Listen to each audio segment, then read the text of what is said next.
Good Monday morning. This is Michael Mitchell with Madison County Weather Updates. I'm going to try to make this super short and just kind of go over where things are right now versus what we expected.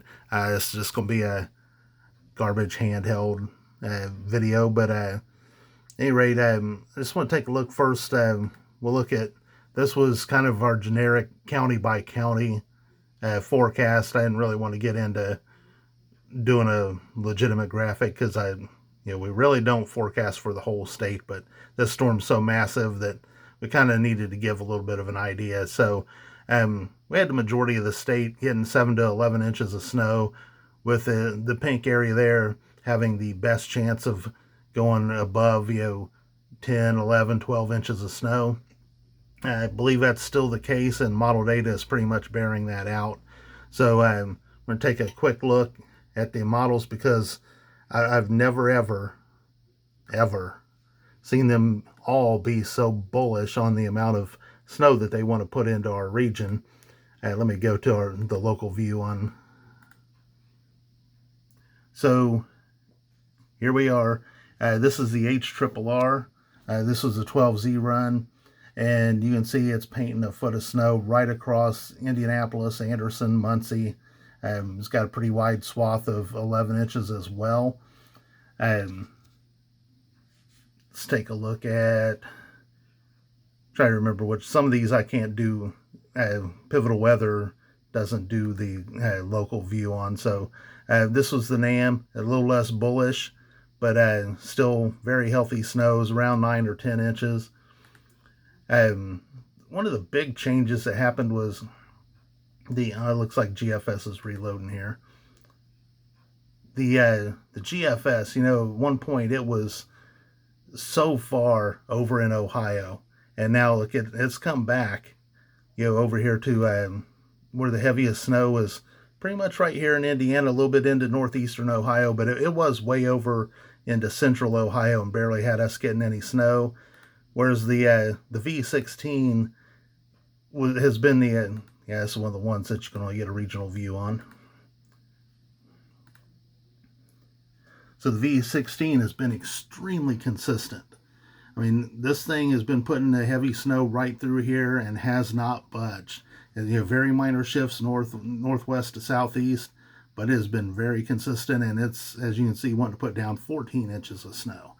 So we'll take one more model look here, and this is going to be at the European. This is 10 to 1. Let me go to the Kuchera. Maybe. Oh, I'm on the 3 hour. As you can see, I didn't really prepare anything for this, so bear with me. Okay. So this is the Kuchera, and you can see the European is also right up there with the GFS V16. It's one to put down 14, 15 inches of snow. So, what we would want to wonder is this possible? Well, I was going to do a SKU-T thing. I actually saved one last night and wanted to see how it was going to pan out this morning. And it turned out that our friends at BAM, Brett Waltz, had already covered the base. So I'm just going to steal from him off of his Twitter. And of course, what he's noting up here is that the forecast soundings for Indy and Louisville feature similarities, but the Indy sounding is more conducive to a heavy snow band, in his opinion. Most notably, check out the deeper snow growth zone with strong upward motion in Indy versus Louisville. So I've pulled up the Indianapolis sounding. This is the HRRR sounding, and you can see the notes that Brett has made here. The dendritic growth zone over here is very thick. Usually it's only about half, maybe a third of what it is. So, and you can see we're saturated all the way up into the far upper levels of the atmosphere, so there's no dry air issues. The moisture is very close to the thermal line, which means it's going to be willing to squeeze that moisture out very readily, and especially when you get down into the dendritic growth zone, and it is touching in some spots.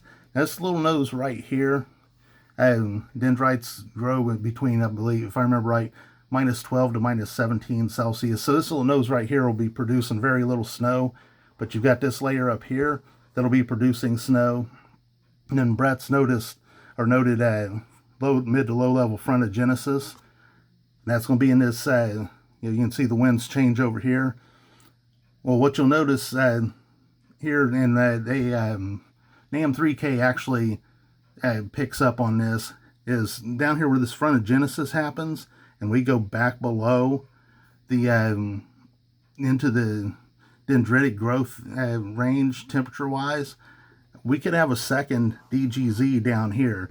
And what the NAM 3K does is it paints this entire area from about 2,000 feet up to 17,000 feet as a DGZ. So what we could have is 2 layers of snow production instead of just, the typical one. And that would really enhance things, especially if it happens close to the surface, because it's really going to, there's a lot more moisture the closer you get to the surface. You throw in some lift, and it can really make for some very heavy snow. So I think that's why the models are going super heavy. We'll leave our forecast at 7 to 11 with us having a chance to go over 12. But these models that are spitting out 13, 14, 15 inches of snow, they're not crazy. It is actually possible. I'm not going to crank the forecast up to match that, but just know it is possible. I think, and with the winds that are going to be at play, it's really not going to matter much whether we get 8 inches of snow or 15 inches of snow, as far as the roads are going to become impassable anyway. So, the snow will kick back in this afternoon for Madison County around 3 o'clock, it looks like, at current pace. So, if you can have everything that you need to have done, finished by then and be back home, that's going to be the best, because by the time we're hitting 5, 6, 7 o'clock, we could be having 1 to 2 inch per hour snowfall rates. Visibility is less than 1/4 of a mile. Some modeling is going almost down to 0.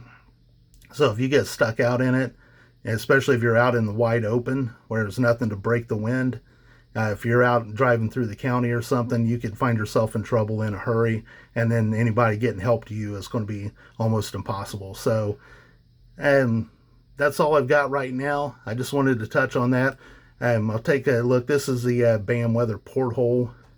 Great app if you're interested, especially if you got a business and you need some hour by hour forecasting. This is a great app, but I do have permission to use their radar once in a while. So we can see that the snowfall, here's the main batch, and it's starting to cross into southwestern Indiana just a little bit. This is tracking this way right toward us. So the heavy snow will kick in this afternoon. It's going to snow really hard for about 6 to 8 hours, and then it'll start to taper down maybe somewhere around between 11 to maybe 1 in the morning. It'll start to taper down. So that's all I've got right now. I just wanted to give you kind of an idea of where we stand and how to process some of the crazy model numbers that you're probably seeing. Most times you would totally dismiss those, but in this case, they're actually probably not all that crazy. So if anything changes, we'll let you know. In the meantime, keep yourselves safe in this winter storm. This is Micah Mitchell with Madison County Weather Updates, and we'll talk to you later. Thank you.